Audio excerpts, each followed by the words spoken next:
Hello everyone, आज हम start कर रहे हैं प्रोजेक्टाइल मोशन। काइनेमेटिक्स का एक बहुत इंपॉर्टेंट टॉपिक है and that is example of two dimensional motion. तो प्रोजेक्टाइल मोशन को स्टार्ट करने से पहले मैं ये एज्यूम करके चल रहा हूँ कि मोशन के बारे में बेसिक इंफॉर्मेशन आपको है।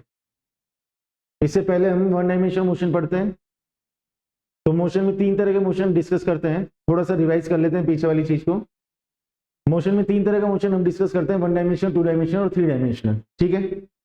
और ये तीन तरह के जो मोशन डिफाइन हम करते हैं, ये पार्टिकल की जो पोजीशन होती है उन पोजीशन का जो कोऑर्डिनेट होता है, वो कोऑर्डिनेट में जो चेंज होता है उसके बेसिस पर डिफाइन करते हैं। तीन कोऑर्डिनेट हम लेकर के चलते हैं, एक्स, वाई और जेड। ठीक है। तो एक कोऑर्डिनेट अगर टाइम के साथ में चेंज होता है तो हम कहते हैं कि वन डायमेंशनल मोशन है। दो कोऑर्डिनेट्स अगर चेंज होते हैं तो हम कहते हैं टू डायमेंशनल मोशन है। तीनों कोऑर्डिनेट अगर चेंज होते हैं तो थ्री डायमेंशनल मोशन है। ठीक है। इसीलिए टू डायमेंशनल मोशन जो होता है वो प्लेन में होने वाला मोशन है। किसी प्लेन में होने वाला जो मोशन होता है वो टू डायमेंशनल मोशन है। और टू डायमेंशनल मोशन का एक एग्जांपल है प्रोजेक्टाइल मोशन। ठीक है।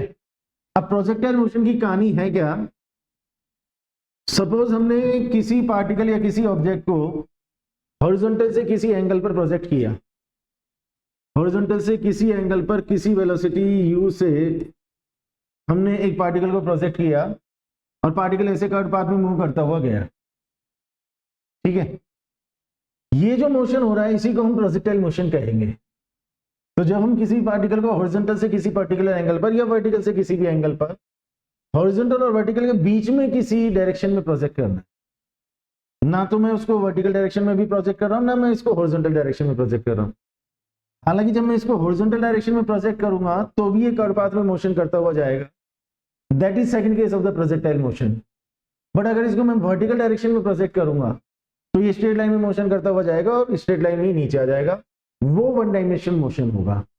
अभी मैंने इसको हॉरिजॉन्टल से किसी एंगल पर प्रोजेक्ट किया जिसकी वैल्यू 90 डिग्री के अलावा कुछ है। ठीक है। इस केस में मुझे मालूम करना है कि पार्टिकल का जो मोशन हुआ वो इस तरह के कर्व पाथ में क्यों हुआ। सपोज ये एक्स एक्सिस है, ये वाई एक्सिस है। हमने हमारी कन्वीनियंस के लिए ऐसा मान लिया, हॉरिजॉन्टल को एक्स मान लिया और वर्टिकल डायरेक्शन को वाई मान लिया। ठीक है। मेरे पास वेलोसिटी के दो कंपोनेंट आएंगे, एक हॉरिजॉन्टल डायरेक्शन में आएगा u cos थीटा, एक वर्टिकल डायरेक्शन में आएगा u sin थीटा। दो कंपोनेंट आ गए। ठीक है। कंपोनेंट का मतलब हुआ कि पार्टिकल को x के अलोंग एक इनिशियल वेलोसिटी मिली है u cos थीटा और y के अलोंग एक इनिशियल वेलोसिटी मिली है u sin थीटा। एक्सेलरेशन की अगर मैं बात करूं तो एक्सेलरेशन होगा y के along, that is acceleration due to gravity. तो मुझे x के अलोंग जो एक्सेलरेशन मिलेगा वो जीरो मिलेगा। ये वाला पॉइंट समझ में आता है? एक बार इस पॉइंट पर भी थोड़ा सा डिस्कशन कर लेते हैं कि एक्सीलरेशन y के अलोंग है तो x के अलोंग एक्सीलरेशन की वैल्यू जीरो क्यों आई। वेक्टर में हमने कंपोनेंट लेना सीखा है, उसी के बेसिस पर हमने u के ये दो कंपोनेंट बनाए हैं। जिसके साथ में एंगल आ रहा होता है उधर के कंपोनेंट में हम कोस बोल देते हैं और उसके परपेंडिकुलर जो कंपोनेंट आता है उसमें साइन बोल देते हैं। ठीक बात है। अब यहां पर मुझे जो एक्सेलरेशन मिल रहा है वो y एक्सिस के अलोंग मिल रहा है, y के अलोंग एक्सेलरेशन मिल रहा है। इसका मतलब x के अलोंग एक्सेलरेशन की वैल्यू जीरो आएगी, क्योंकि इसका अगर मैं x के अलोंग कंपोनेंट लूंगा तो मुझे थीटा की वैल्यू 90 डिग्री मिली और थीटा 90 मिला तो cos 90 की वैल्यू जीरो आएगी और cos 90 जीरो आया तो ये वाला एक्सेलरेशन जीरो हो गया। Point clear? अब यहां से एक इंपॉर्टेंट कंक्लूजन मिला कि सर x के along initial velocity u cos theta है बट x के अलोंग एक्सेलरेशन की वैल्यू जीरो। इट मींस हमारा जो पार्टिकल है वो x के अलोंग एक कांस्टेंट वेलोसिटी से चलता रहेगा। बट y के अलोंग अगर बात करें तो कांस्टेंट एक्सेलरेशन के नाम पर g है। इसका मतलब y के अलोंग जो मोशन होगा उसमें कांस्टेंट एक्सेलरेशन वाली बात आएगी।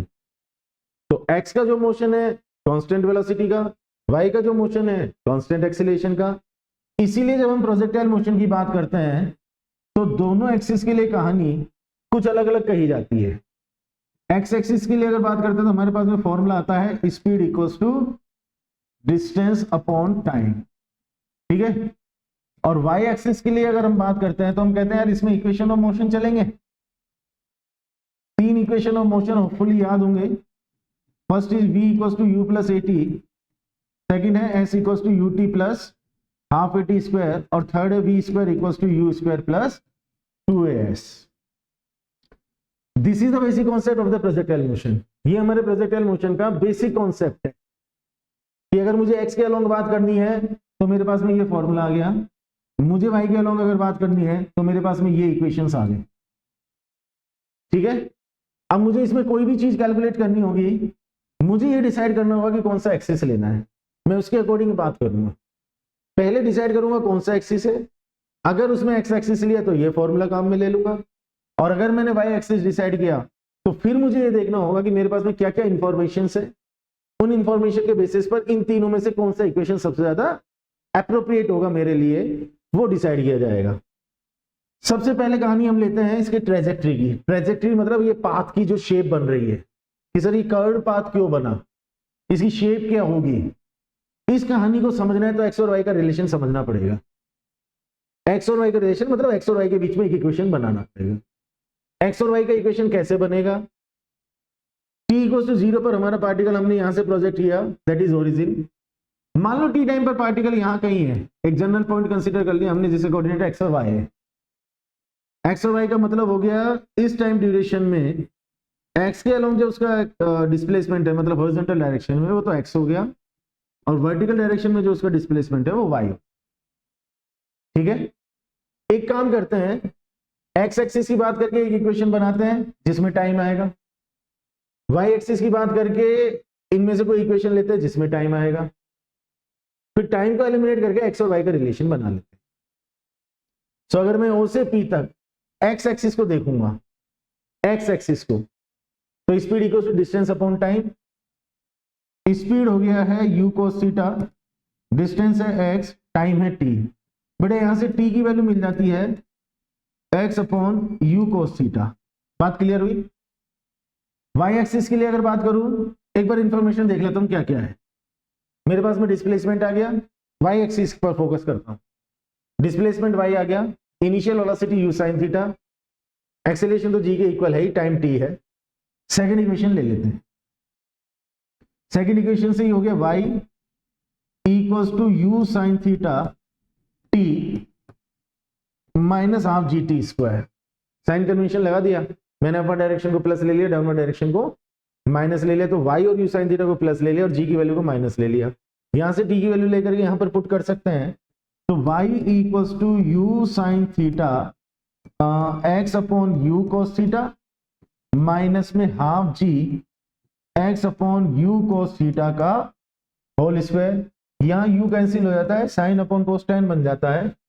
फाइनल इक्वेशन बन गया हमारे पास y equals to x tan theta minus g x square upon में 2u square cos square theta. Is that clear? This is the equation of path, और ये जो इक्वेशन है ये इक्वेशन है पैराबोला। इट मींस पार्टिकल का जो path होगा वो पैराबोलिक। पैराबोला का इक्वेशन बना, ये इक्वेशन हमें याद भी रखना है, क्वेश्चंस में काम आता है। इक्वेशन है y equals to x tan theta minus g x square upon 2u square cos square theta.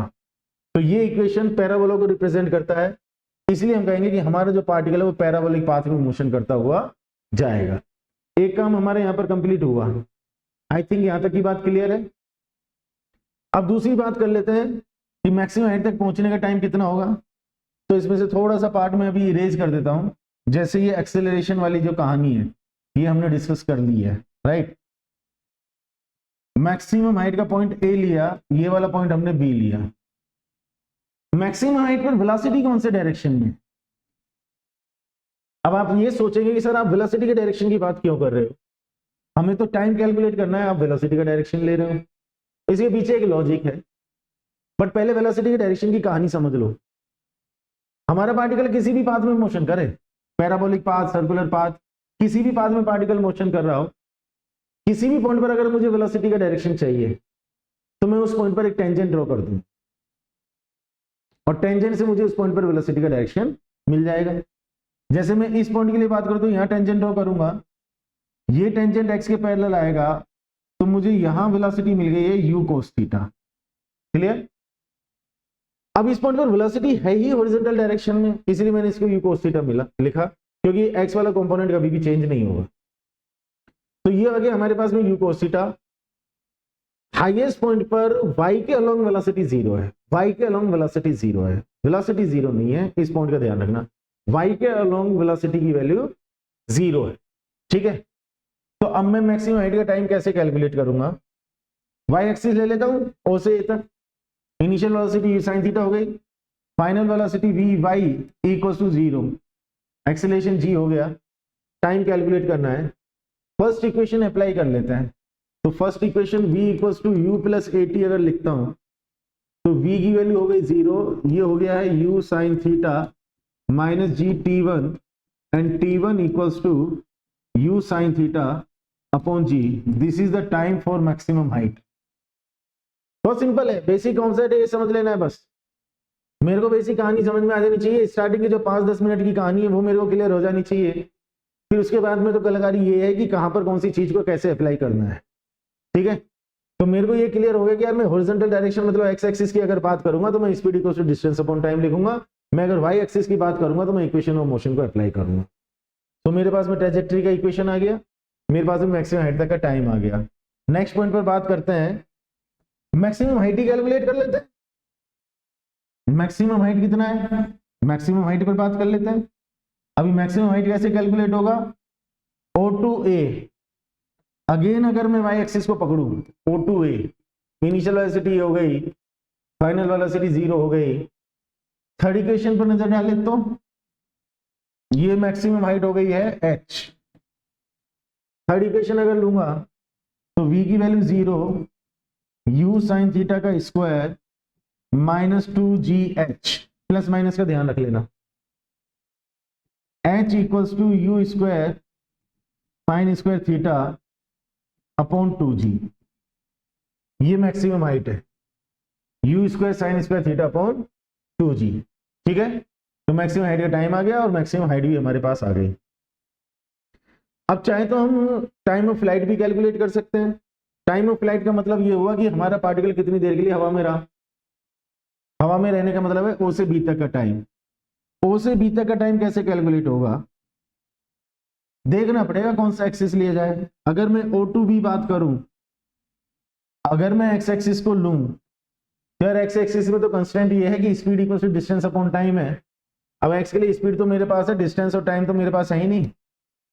वापस वाई एक्सिस पर चलो, वाई एक्सिस पर अगर चले और O से B तक की बात करें तो यहां पर वाई वाला कोऑर्डिनेट 0 0 से अगर बात करें तो 0 आ गया। ये हॉरिजॉन्टल रेंज है, इसको अगर मैं r मान लूं तो यहां पर कोऑर्डिनेट x वाला तो r होगा और y वाला कोऑर्डिनेट 0 आएगा। O से B तक y के अलोंग डिस्प्लेसमेंट 0 होगा, ये एक इंपॉर्टेंट पॉइंट है। O टू B अगर मैं बात करूं तो पार्टिकल का डिस्प्लेसमेंट 0 नहीं है, y के अलोंग डिस्प्लेसमेंट 0 होगा। Initial velocity u sin theta हो गई।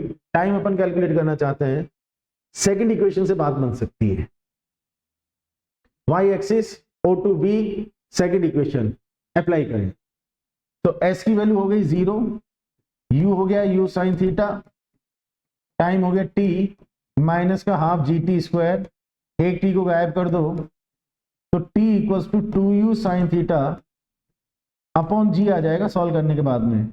इसको मैंने कैपिटल T से डिनोट कर दिया, कंफ्यूज मत होना। इसको सॉल्व करेंगे तो 2u sin theta upon g आ गया। ये टाइम ऑफ फ्लाइट हो गया हमारे पास में 2u sin theta upon g। Total time यहां से यहां, बात क्लियर। मैक्सिमम हाइट तक का टाइम आया था u sin theta upon g, total time आ रहा है 2u sin theta upon g। It means maximum height से यहां ग्राउंड तक का जो टाइम आएगा वो again u sin theta upon g। तो जितना टाइम मैक्सिमम हाइट तक पहुंचने में लगा उतना टाइम मैक्सिमम हाइट से ग्राउंड तक पहुंचने में लगा। बात यहां तक क्लियर।